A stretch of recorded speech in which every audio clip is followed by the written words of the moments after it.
Independent School District and the Rouse High School present the Rouse Band and Color Guard.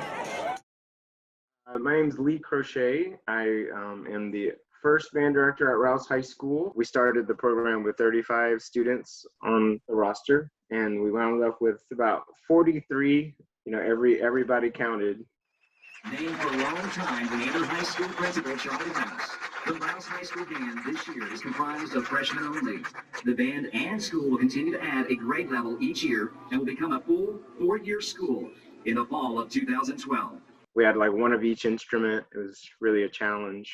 First office I had, the school wasn't built yet, and I was in there with Coach Mann, and I was in there with our first principal, Nancy Scott, first librarian, our first counselor, and our first assistant principal, John Graham, who is now one of the area superintendents. So it's a pretty interesting start to Rouse. School-wide, there was only about 300 kids in the whole school, like 350. So I had a class in the morning, which was the band, and then percussion was in the afternoon. So director-wise, there was only 2 of us. It was myself and then Mr.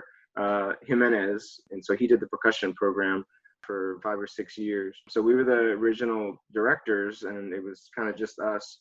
Students were very dedicated, but very, just new. It was all so new. And that freshman class in particular had also gone to new schools almost every year. They had gone from I think Pleasant Hill Elementary opened up, and they were the new students. They went to Henry, and then they had to open Wiley. They moved around a lot. Our first football games were in the stadium at the school. In fact, I sent her a picture of the first time we ever marched to the stadium from the band hall. And so you see this one line of students. It's pretty interesting. One of the unique things about our first year, Caitlin, we didn't have a band tower. Oh. Yeah, Mr. Crochet, who was 5'3", was the drum major and conducted from not even a high podium, not one of the, when you build together. Like the 10-foot? No, it was one of the Jarvis ones that you just flip and put up.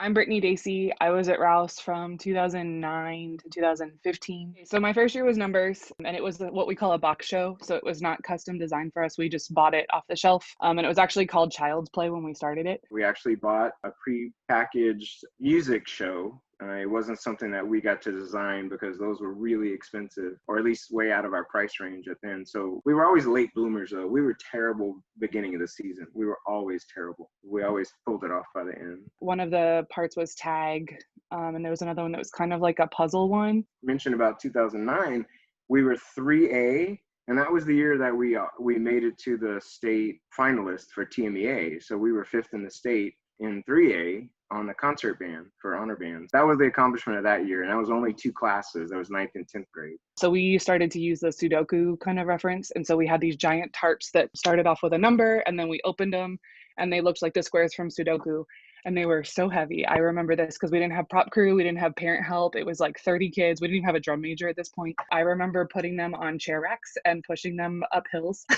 first competition actually was at Georgetown High School.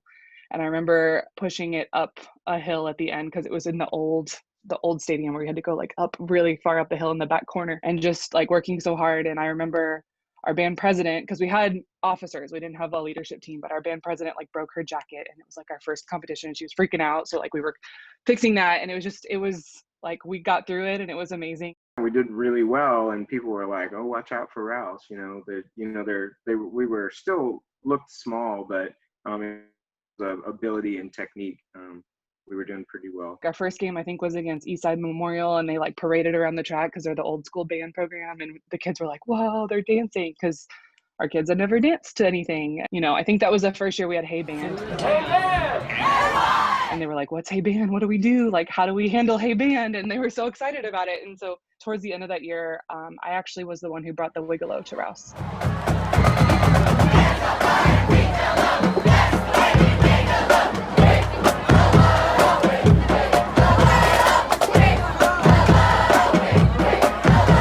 Hey band! Hey world! Are you ready?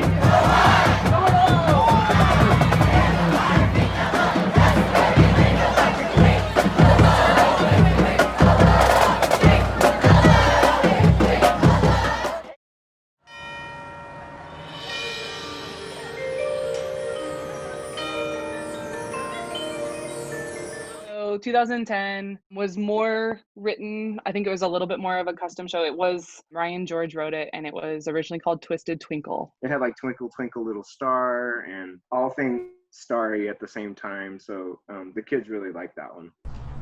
The band's music program includes Starry Night, parts 1, 2, and 3, with selections from Midnight Trauma, Silent Night, and Twinkle Twinkle Little Star.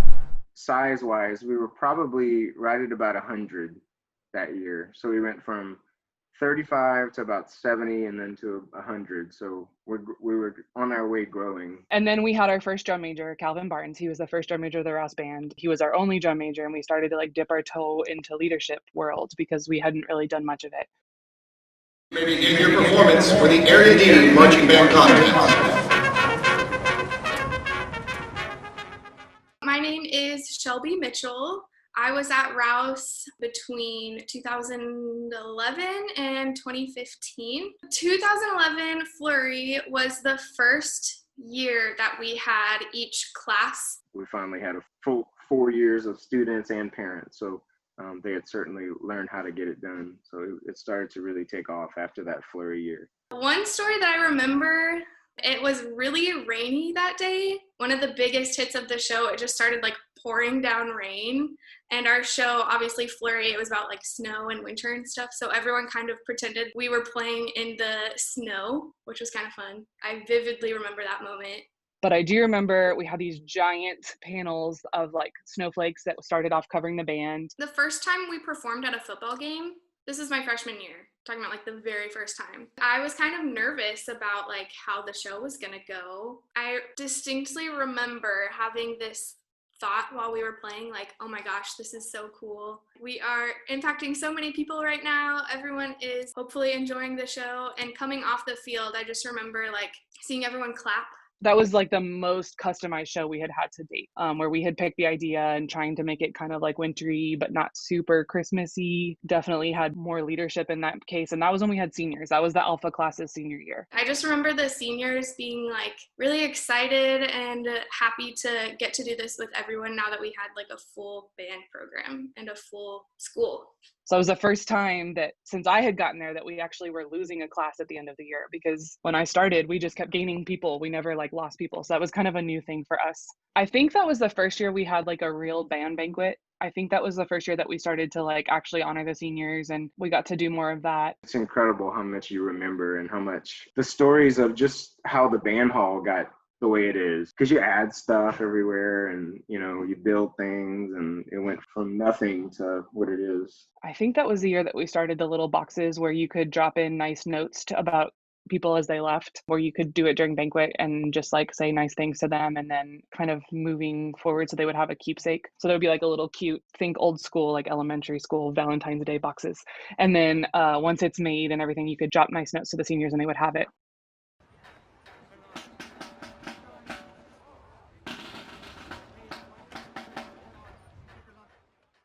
So Journey of Heroes, that was a good year.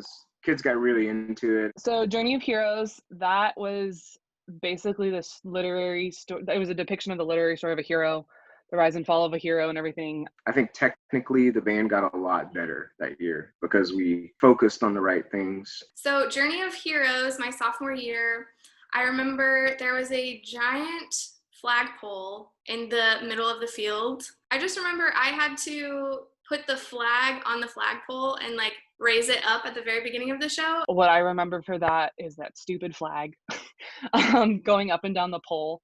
We had a flag that we like raised the pole, and then because it was supposed to be like the rise of the hero and then the fall, and then we changed the flag. And I remember Shelby Mitchell, who would become drum major the next year. And I always panicked so much trying to get like the safety pins onto the holders and like making sure like, oh, is it gonna fall down? Did I do it right? I hope this goes well. I remember spending like so much time helping her figure out how to put the flag on and raise the stupid thing. And then we had twins that were in the color guard, and Ashley was one of them, and like helping her trying to like mess with the flag.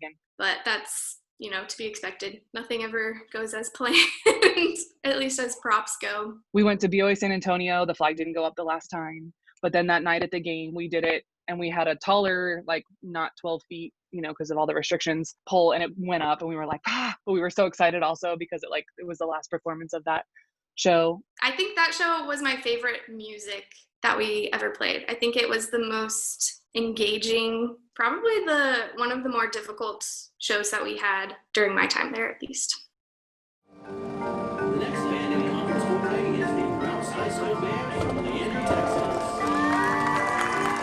So this was Playing with Fire. I remember the show. This was probably my favorite one that we did. And this was right around like Hunger Games and everything. So we had like the Katniss dress for the guard and had like the fire, the fire queen or whatever. That was actually when this was the first year, I think. Yeah, this was the first year that we started the rhythm dance company. I remember in between classes going outside with Mr. Morgan painting tarps, just painting lots of tarps to make it look like fire and just doing all of the things so that we had fire for everything. We had these huge columns that had fabric, actually relatively expensive, like silk fabric, but with a floor fan facing up. And I think this was when Neil Sanchez started props. I think this was his first year, but I had to like hand place every fabric every time. So I had to like get on the drum major podium and place the fabric for every competition. It was a lot. There was like 11 columns, but we get so excited because we could turn on the fire and turn off the fire.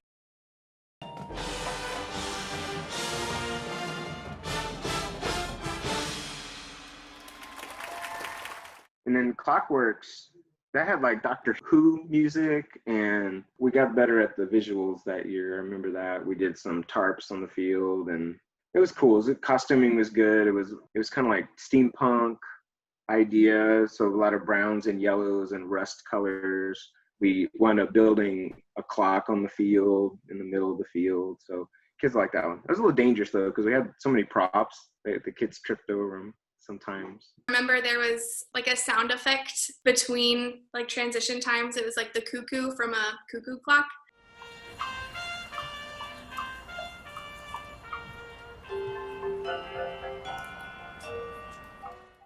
And I remember always conducting that part and then hearing the audience laugh behind me when that part came back. So lots of GE there.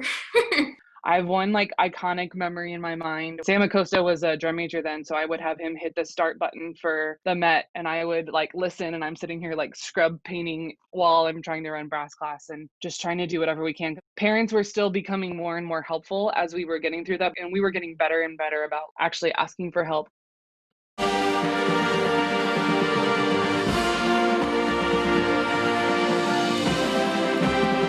My name is Maddie Moore. I was in the Rouse Band from all 4 years of high school, 2015 through 2019. I know the show Fragile itself was about, the journey and perseverance of this Joshua tree in the desert. My name is Aaron Bouchard. I went to Rouse from 2015 to 2019, and I was in band all 4 years. Like, it was a story about the day in the life of the Joshua tree and like how the third movement was a rainstorm, and it was really, really pretty. My name is Aaron Gant, and I was an associate director at Rouse from 2015 to 2018. My favorite part of the show was when the blue flags came out, or in the ballad. It was supposed to symbolize the rainstorm coming and all that.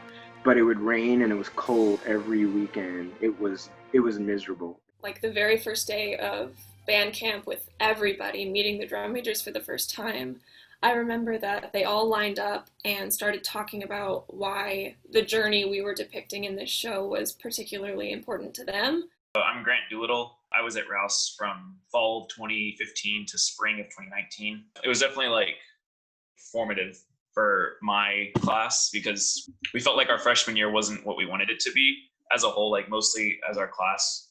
The vibe was a little bit different my freshman year, obviously, with that kind of older set of directors before things started changing a lot, but we did start the year with a brand new percussion director, Emily Tannert, I think now Tannert Patterson. So I was at Rouse from 2015 until spring of 2018, so 3 school years. She was awesome. She was one of my very first role models to kind of push me to recognize my own set of responsibilities. And then the first time I stood in the band hall in full ensemble, and we arrived at the hit in the pre-show.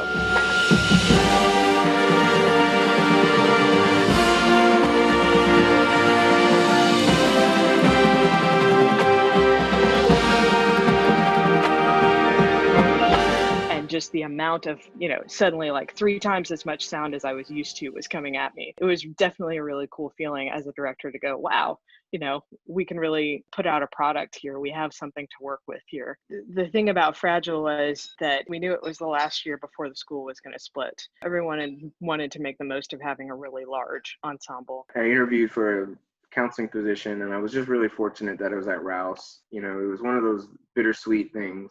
And then obviously that was a tough year, I think, for all the kids. I didn't really get to tell the kids because it wasn't offered to me until the last day of the semester. The kids had already left.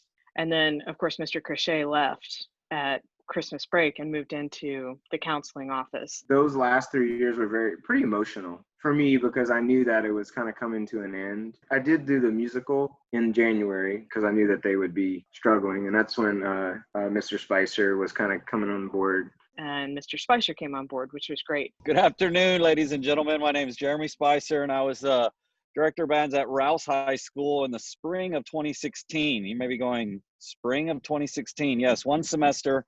He was the best interim happen. Rouse did not skip a beat. And there was an interesting transition where the previous director of bands took on a different role at the high school as a counselor. That entire spring semester was one of the most enjoyable concert seasons I've ever had in my life. Just because Mr. Spicer and who he is, what he cares about first is like how the students are doing. What I had always known to be true proved itself once again, that students just want to be great at what they do.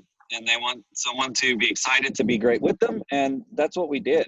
Which was really important at Rouse because the students were not doing great at all. The clicks were really, really powerful. 2016, the first thing I wrote down was uncomfortable. For a lot of the band, it was very uncomfortable, especially the upperclassmen who prior to that year had never really had to put the level of effort or attention to detail that they did. That was just, we came a long way together as a group, and sometimes kicking and screaming, but most of the time not.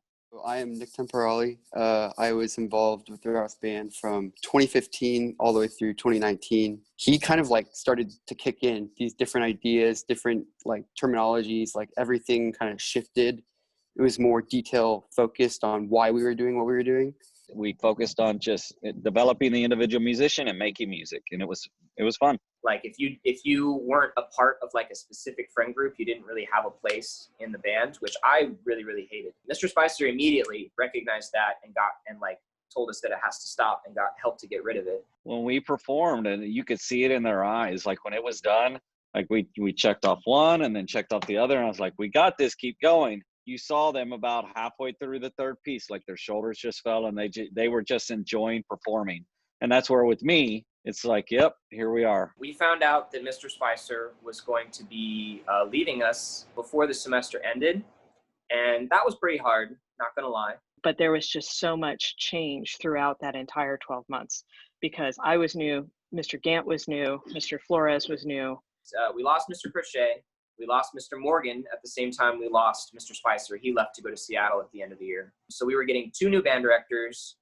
We also had a new percussion director. So that's 3 out of 5 major directors, all brand new. And then impending school split, head director change at mid-year. I mean, I heard Mr. Rob was joining and I was like, oh, okay. So another band director, here we go.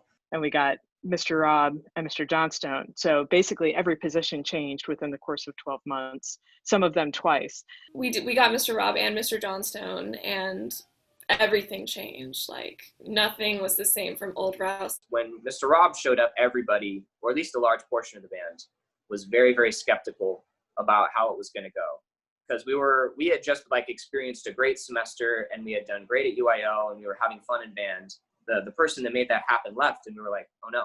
And so having Rob and Johnstone coming in and pushing us to be better, I think was what, my class wanted. I wanted to make sure there was a team that was being brought in, and that's what Mr. Rob did when he showed up. Hello, my name is Jason Robb. I was the director of bands at Rouse High School from 2016 to the spring of 2020. When we had Spicer, that was the closest to an introduction to Rob that we could have gotten, I think, and it prepared us. For me, it was truly an incredible experience. And I'm not speaking in hyperbole. It really was an incredible experience to step in there. I know that we definitely had a drive and a sense of like grit and let's work towards a goal more than I ever experienced my freshman year. Leander, Texas. please welcome the Rouse High School Marching Band.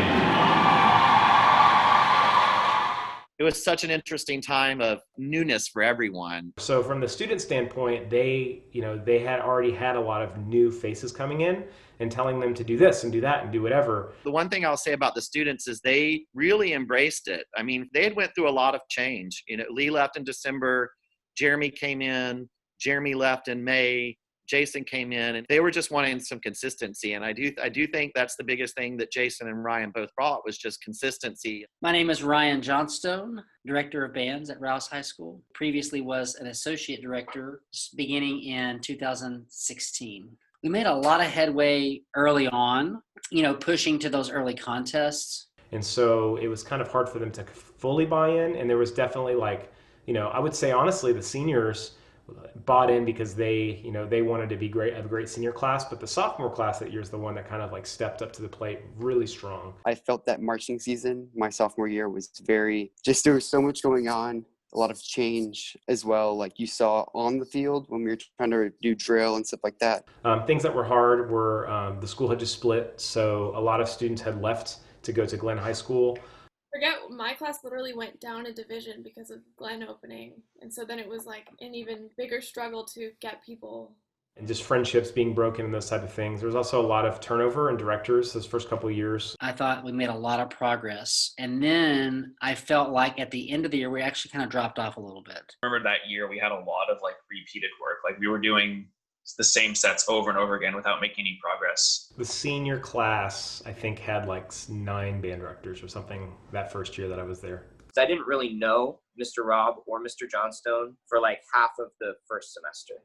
They came in, and as a drum major, I interacted with them and stuff, but it was still, it felt very weird to have them there for a while because it felt honestly like they were just going to leave again. And it's when they really started to do a lot more with the student culture, having weekly leadership meetings. That's not something that had been done in the prior year. And I think all those things really helped to develop the culture of that. When Mr. Robb came in, we had the leadership camp with him. We did that whole thing.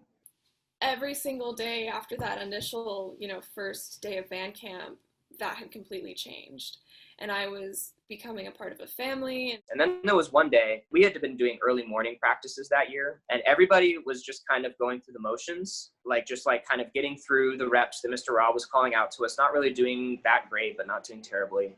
And then Mr. Robb, I don't know if he would remember doing this, but he just picked up the mic and said, "Guys, I'm not going anywhere. Let's try and do this better." And I mean, it was kind of crazy to hear, but also I really respected his realness, and getting the verbal confirmation that he was I'm around for the long haul was really, really important for us because we just felt like he was going to show up and then not have a good time as a teacher and then leave. But that's not what happens. So that was really cool. That year was the first time I got called out directly by name from the tower. And it was by Rob. And I remember I was that shook me so much in the time. And I was one, I didn't realize that they paid that much attention to the individual. And two, damn, why did I get called out? That definitely pushed me to be better. I remember after that moment, I was okay, I'm never going to miss my dot again. So when you look at the glass images and you imagine the kind of resilience and faith that those kids had to have to stay with the band program in the face of all of that, that's what really sticks out to me in that first chunk of time that I was at Rouse. Was not necessarily what the directors were able to do, but the amount of faith that the students in the community placed in the administration and in the staff that all of these changes were going to be for the best. But Mr. Spicer did get our show lined up for us. The initial idea was to have these stained glass windows, which we had around the field. So, it was the first year everybody had started using front drops. So it was the first year we had front drops, and then we had all of these backdrops, and everything was coordinated. We went to the TMC Marching Classic, the Texas Marching Classic, and we made finals.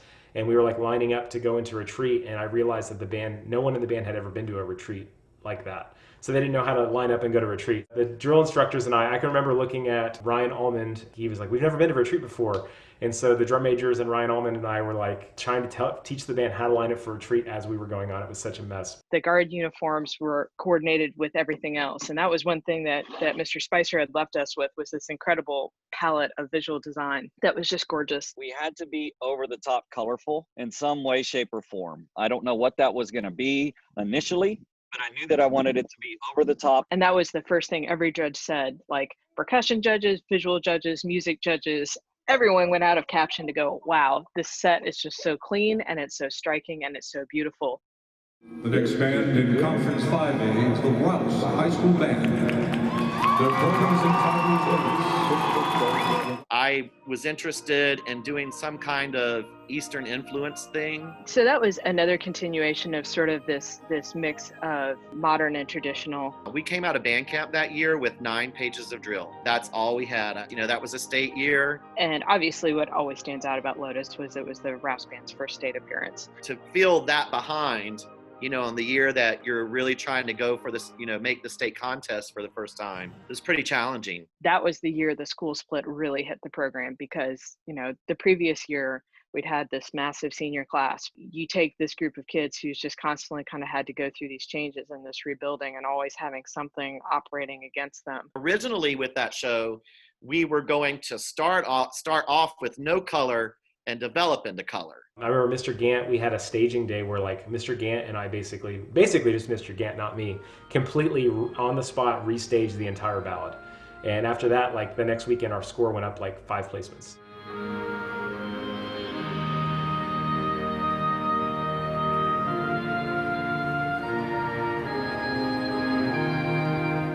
We just kept pushing, and it was like we were just trying to get to the state marching contest to provide that opportunity for our students. I think I was talking to Nick Temporale about that year one time, and he summed it up perfectly. He said it felt like we were tripping all the way until we landed at state.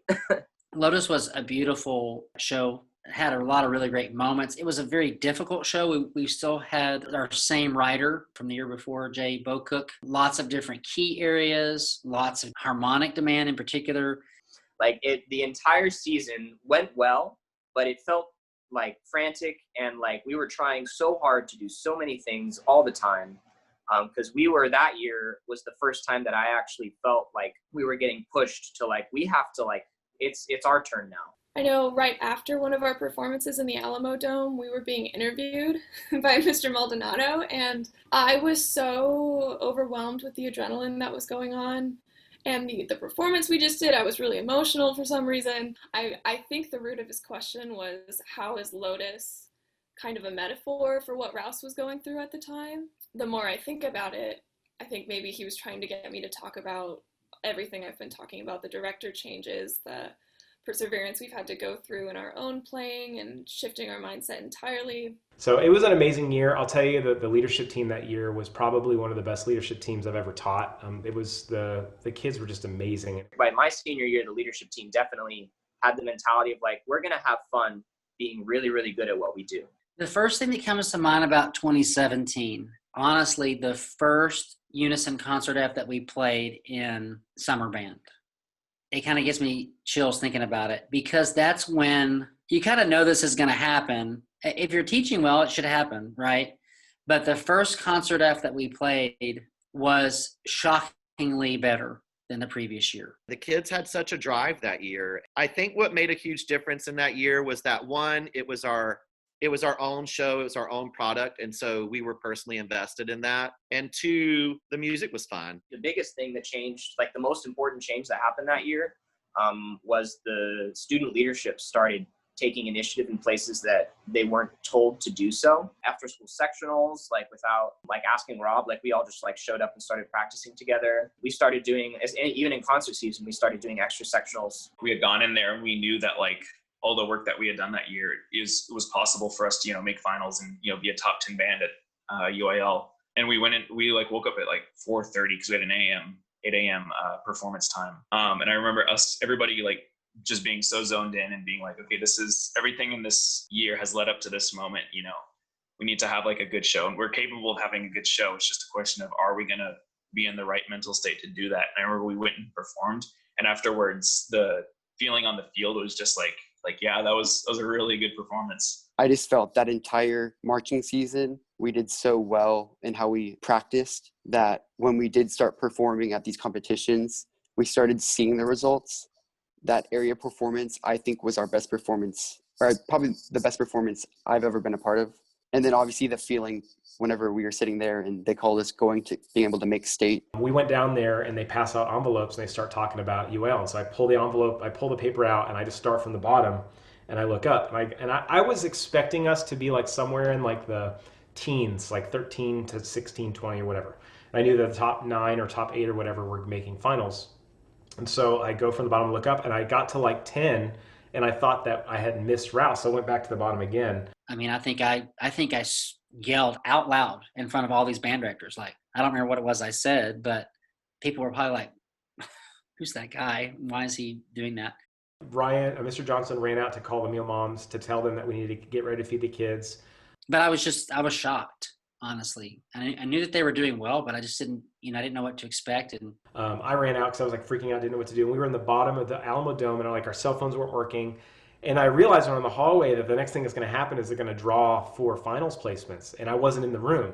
As you know, they announce bands in performance order for finals, right? So like I run back in, and Aaron Gant is sitting in a chair, and the whole room is cleaned out already, and he's holding a thing, and his head was buried in his hands.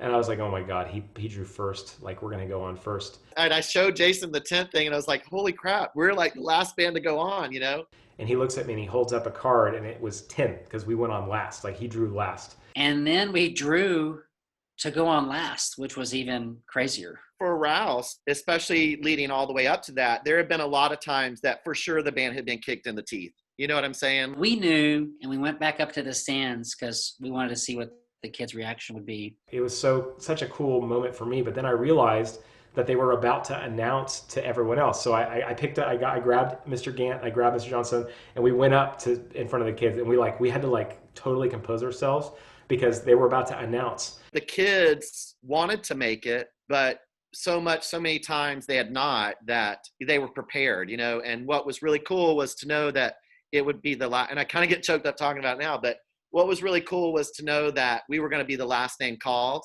and we got to watch them squirm the whole time. And they got to 9. I don't know who they announced, and we're just sitting there, and the kids, you can tell they're like, "There's only one more band. There's only one more band." The Rouse High And then they said Rouse, and those kids, the look on their face and just how happy they were made it all worth it. Walked into my office a couple weeks later, and there on my keyboard was the 10th placard. So this is that card still from that day. We went on 3rd, literally one of the earliest times you can go, and we're also going on last. So that day for the students was almost a 24-hour day. And then to be that successful at the end of the season, I think, was pretty massive. And the Rouse High School Marching Band.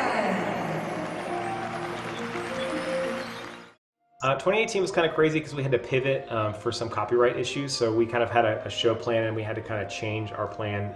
It ended up being one of my favorite shows that I've ever taught. The music was amazing. Hi, my name is Caitlin Wolf, and I've been an assistant band director at Rouse from 2018 to now, 2020. When I first got to Rouse in 2018, I was immediately impressed with how well the students rehearsed, how prepared every single student was whenever they came to summer band, the leadership team, and how they just took charge and were very proactive. One of the things that was really fun about that is that Mr. Johnson and Mr. Gant and I, when we were putting it together, decided that we were going to use this as like a great training year, give a lot of students the opportunity, as many kids on the field as possible, just try and do a lot of really fun stuff. That was a year for a new level of expectation for the individual performer, because we started doing pass-offs, like pretty hardcore pass-offs, where they're having to do, step outs and visual responsibilities and play, memorize, making sure they're doing their stagger breathing, all these things. In American Tapestries, we had completely restructured the way we did rehearsals. So instead of the directors telling everybody what to do and the drum majors just flapping our arms and kind of following directions, the responsibilities had almost shifted entirely onto us and the DI team, and we would call the sets and everything. My name is Faustina Beltran, and this is my 3rd year in the Rouse Band. The first thing that came to my mind when I was thinking about American Tapestries was the phrase Mr. Rubb used to tell the horns to get after that opening, grip it and rip it. And I remember that was my first of many Welcome to the Rouse Band moments. Then I think about how great the performance, especially of the opening, was, and how effective that was. And the proof's right there. You know, it's that individual accountability that we put out there and that we made kids rise to is really what made that opening statement be like a welcome to the Rouse Band moment.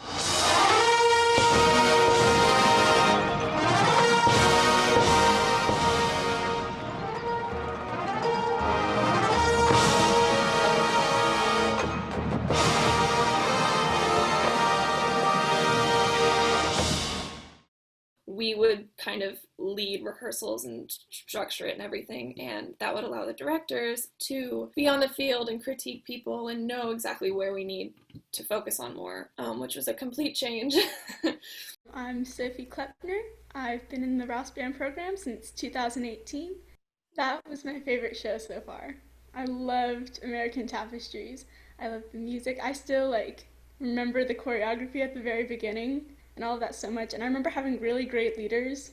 At least I think they were great because nothing was ever a problem. My name is Emma. I've been in the band program for 3 years, so 2018 to 2020 right now. So I remember our culture was really good. I remember the show for me was really hard, but it was really fun. It's probably my favorite show because I really liked our performances and the feelings from after them. My name is Arik Vartanyan. I have been at Rouse since 2018 and is now 2020. The thing that stood out the most was just learning the closer. So we started learning the closer of our show pretty late into the season, and it was just crunch time all the time. My favorite memory from 2018 was the BOA exhibition performance at the very end of the season. We were fortunate enough to win our class at BOA San Antonio, and we got to perform the show one last time at the very end of BOA San Antonio finals. I remember just standing in front of the band at that exhibition performance as their band director. I mean, it was awesome. And just to see the kids on the field one more time and get to participate in retreat at the very end and breaking ranks and everything. I mean, it's one of the most proud I've ever been of a band following through. And that was the first time I think that the Rouse Band had a prelims performance and then came through in a finals performance and laid it down. They got to perform for probably one of the largest audiences they've ever performed for, and it was so awesome to watch them soak it all in and enjoy it and really deliver that performance, that final performance that night. I really vividly remember BOA San Antonio exhibition and just finishing, and Dylan Presley told me afterwards that she saw me with the biggest smile on my face, and I still dream about that sometimes. My name is Elijah Woodson. I am a junior now, so I've been here for basically 3 years. We were waiting for results, and then because Rouse, being the cool people that we are, we started the wave. It was so cool.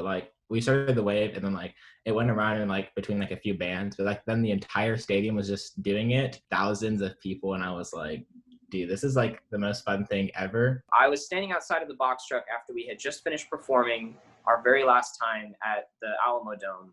I just kind of looked at the Alamo Dome and then I just broke. I just started crying my eyes out. It was disgusting.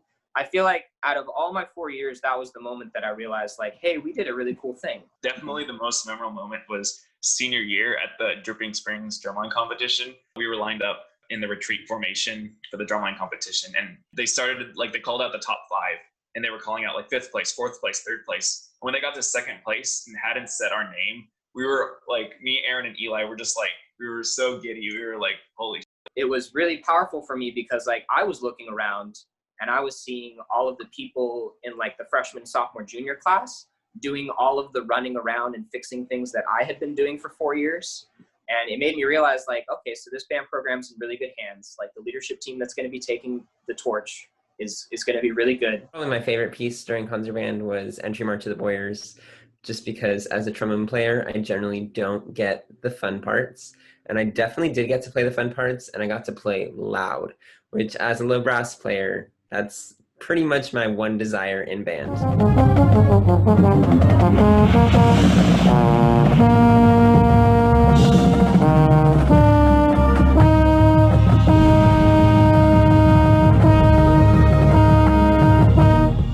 When we participated in the honor band recordings in the spring of 2019, that band was really special, and that I had decided to do something that was a little non-traditional. You know, most places don't. That the head band director conducts the top band, the second band director directs the second band. My relationship with Mr. Johnstone and his relationship with the students was in a place where I felt like we could offer a different type of experience for our students rather than just me being the person. And that was the year where he suggested that I take on, and we collaborate more on the top with the top band. So I would still do the second band completely, but I would also do a piece with the top band. I think it's cool because you listen to the recording and you can definitely hear my personality in one piece and his personality in the other piece. And it was really, really neat. That is not something that a lot of other programs do. You know, usually you don't have the kind of confidence in one another. The two best performances that I've been a part of as a teacher was the top band performing Elsa's Procession when Mr. Johnson conducted on the very last recording concert, and then me getting back on the podium and them, the way they played the march. That whole experience, I didn't feel like the kids were burned out. I felt like they were very enriched. I think as a teacher and as a conductor, when you really love a piece of music and you're really passionate about it, that's why it's important that you pick music that's good and that you like, is because the kids pick up on that. And I think we've always been pretty good about that at Rouse. That was incredible. That was like one of those moments, our very last performance of it, when, you know, the chamber group in the front is just looking at each other and passing our energy back and forth. I remember playing in Elsa's though as an assistant horn, and so that was probably like some of my favorite performances I've ever done, because like when you get done you can just like feel the energy in the room from everybody. And then Mr. Johnstone leads us into the rest of the piece. It was like, I don't think I've ever been that engaged in a performance ever. I thought it was going to be really, really boring and I wasn't going to enjoy it, but like that piece was like the coolest thing, and like it was just like such a, like, for the lack of a better word, overwhelming, but like overwhelmingly cool. It was something I've never experienced before. I felt like they could go 2 or 3 more weeks and we would have been even better. And it was just a really, really enriching moment to experience those recordings together. I still listen to them probably, once every other week or whatever. It was just really cool to be able to experience that. That one for me, professional, like the finished product of that professionally or from a musical standpoint, purely artistic, was the best moment that I've had, that I've shared with an ensemble. Begin your performance for the finals of the UIL State Marching Band Championship.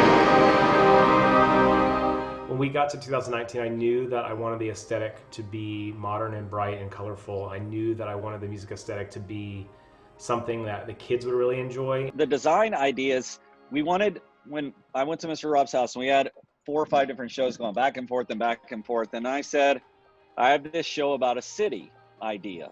At 2019, Midnight City was such a fun show to put together. You could tell that the kids loved to perform it.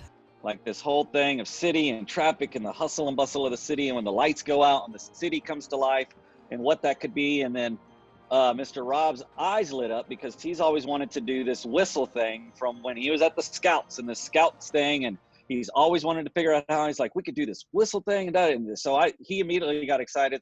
I love Traffic Jam a lot. I remember at VOA Austin, some of my friends that I met at a summer camp, they came up to me while we were eating dinner and they were like, are y'all the band with the whistles? Because that's what apparently everyone was calling us. And like the whistles, I was like, I need to have a whistle. I need to have a whistle. And like that first day when they were giving out whistles and they didn't call my name, I was like, oh my goodness, the world is over. Everything is so sad. But it was all good because I got to have a whistle when we performed at state, and I was like, I'm the coolest. I have the whistle. But it was you were probably like one of 5 students. We took away like all the whistles. I know. It was literally like the best feeling. I was like, oh, you didn't have a whistle? Yikes, kind of tough. Every aspect of the show, from Blue Shades at the very beginning, just the fast-paced, high energy, all the soloists, to the ballad and how beautiful that was. Getting to be able to be a soloist, that was really awesome, and getting to stand up on that bridge, even though I felt like I was going to fall sometimes. And then of course Traffic Jam with the whistles. I know the students loved learning all the choreography for that and putting it all together and getting to dance a little bit and create a Traffic Jam scenery, all the way to the closer, which was Aurora Wakes, and was beautiful. The chance to get to have a little trombone octet moment was really cool. And especially when you have Mr. Johnstone, who is a trombone player through and through, gave us the fun part because he orchestrated it, and it was a lot of fun to play. I know that the kids enjoyed the music a lot. They may not have enjoyed marching on the tarps because they can be a little bit slippery, but I know that all in all, they loved performing that show. Blue Shades was all about like if you were going to be at a club in downtown in this dark city and all of this is going on, this and that. And there's a lot of different scenes in Blue Shades. So you have the city waking up at nighttime in the intro, and then we go into Blue Shades, and there's hustle and there's bustle and there's things going all around the city and life, and everywhere you look there's different life happening. So you have like a jazz club where you see like this tenor saxophone player playing, and you have you go in and there's like this virtuosic clarinet player and everyone's dancing, and you're going into a dance club, and it's just like tear the roof off, nighttime, hustle bustle. The show was different, and we never had props like that for American Tapestries. So having to get everything out in time, including like the tarps, and then picking them up afterwards was stressful because you're all out of breath from performing the show. These two soloists that weren't together in the ballad, they're pulled apart the whole time, just like we would be in real life, like two people that are meant to be together, but they might be crossing the street at different times. And then finally, they're meant to be together, and that's what happens at the end of the closer. And then, of course, you have to have the romantic thing because that just is low-hanging fruit, and it makes sense. Two people meet in a club. That's why we had the heart and all of this stuff. And then they come out of the club, and of course, it's just this truncated film noir kind of 80s thing. But they come out of the club, and they're in love, and the sun rises, Aurora awakes, and we're in. I think one of my favorite things about 2019's show was watching the soloists transform throughout the entire season. From listening to Katie Peoples' clarinet solo at the very beginning, and for her to basically go from playing this really hard solo to at the very end, she owns that stage. She owns the bridge.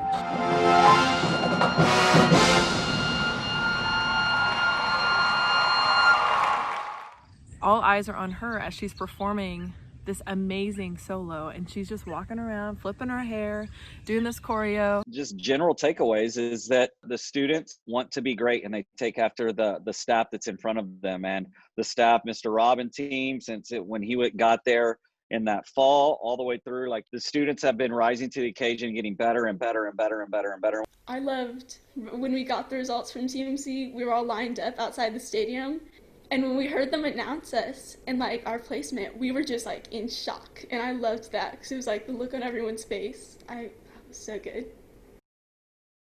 Joining us from Leander, Texas, please welcome the Rouse High School Marching Band.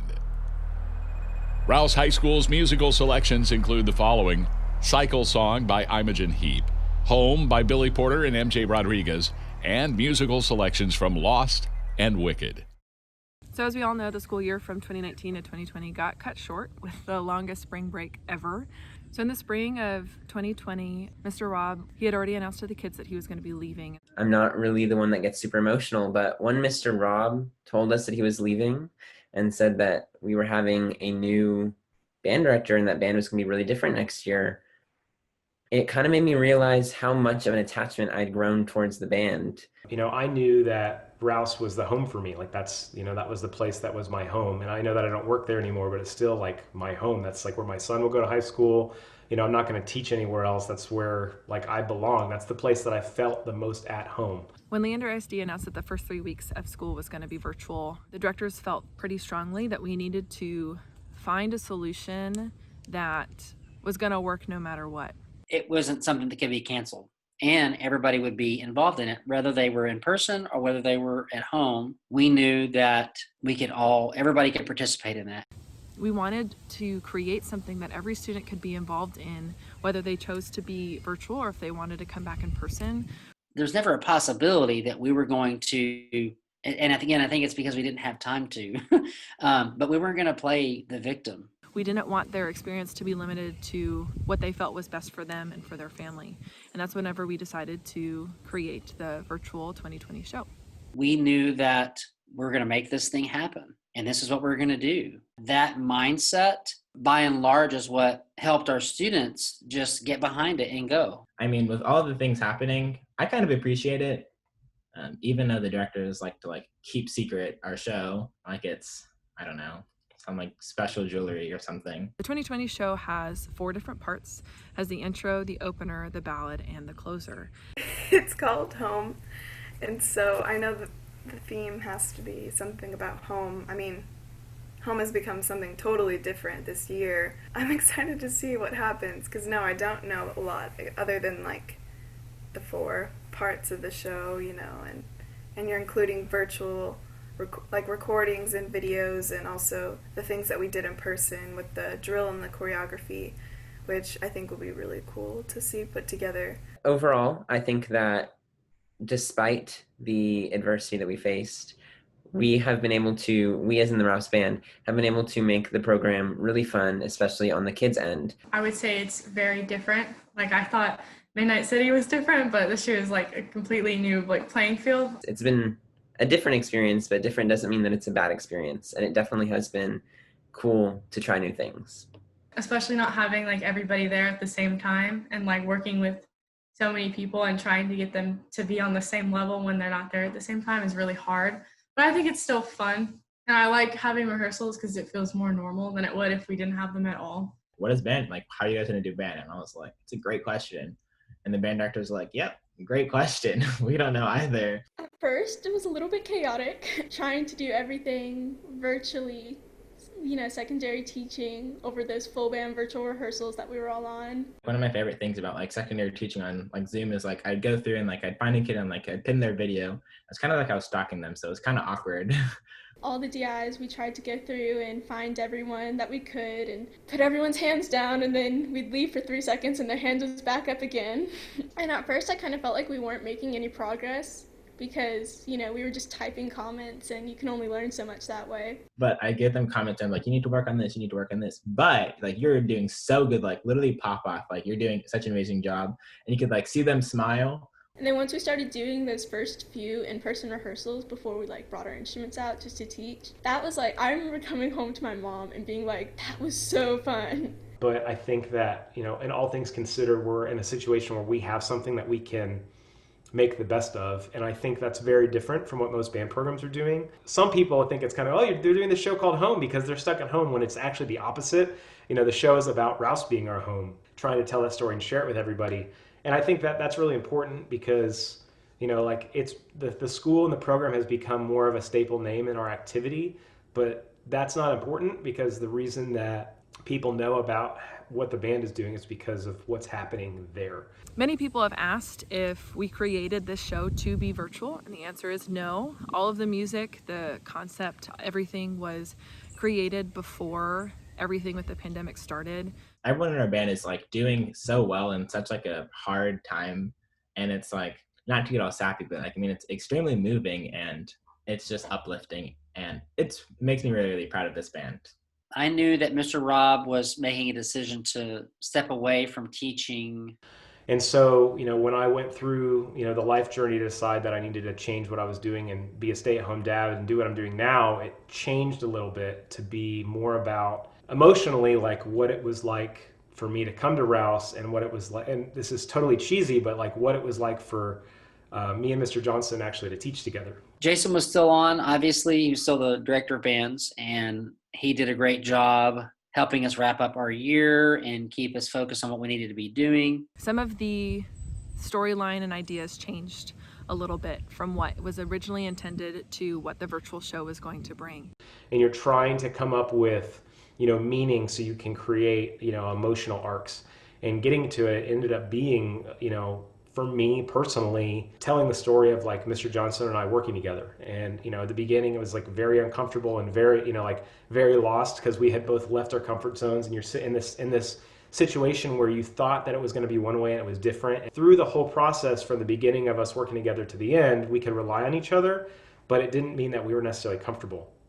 And so as we get through it, the beginning of the show is very much us getting to know each other past being friends, and how we work together. Cycle song is all in odd time meters, so it's never where you feel like it wants to be, and as much as you like it, you don't really know how you feel. And then the closer, it's really me leaving, and it's hard, and that whole process of me going through with my family, how I wanted to leave it, whatever. It was hard for everyone. It's hard for me to talk to the kids.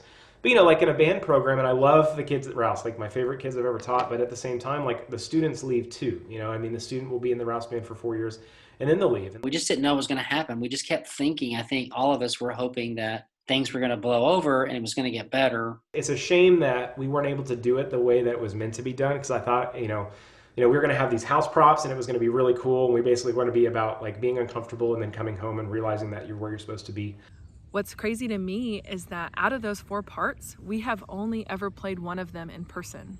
The other 3 students have worked on entirely by themselves at home, no pun intended, to prepare to create this show. It's pretty beautiful to think about how you can create a product that gets everybody together, even though we were separated and at home. It makes it more exciting, and I am beyond excited to watch it happen. After they release the show, I'll probably watch it 100 or more times within the next hour or something. So it'll be great. We wanted to tell the story of how the students have responded to the pandemic and how they are now. As we progress throughout the show, you start to see the students come out of their house. You start to see students come together. The in-person students that were in marching band, we recorded them actually marching and doing what they did here so that we could capture it for them. The closer is Defying Gravity and For Good, which are 2 songs from the musical Wicked. So it's all about the relationship of these 2 witches, how an unlikely friendship has changed both of them.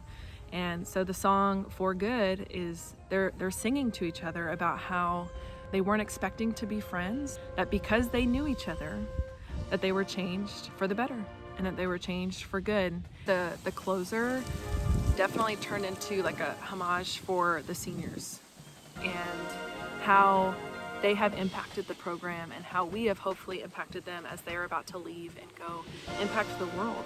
By the end, you realize that the Rouse Band and the Rouse family is home.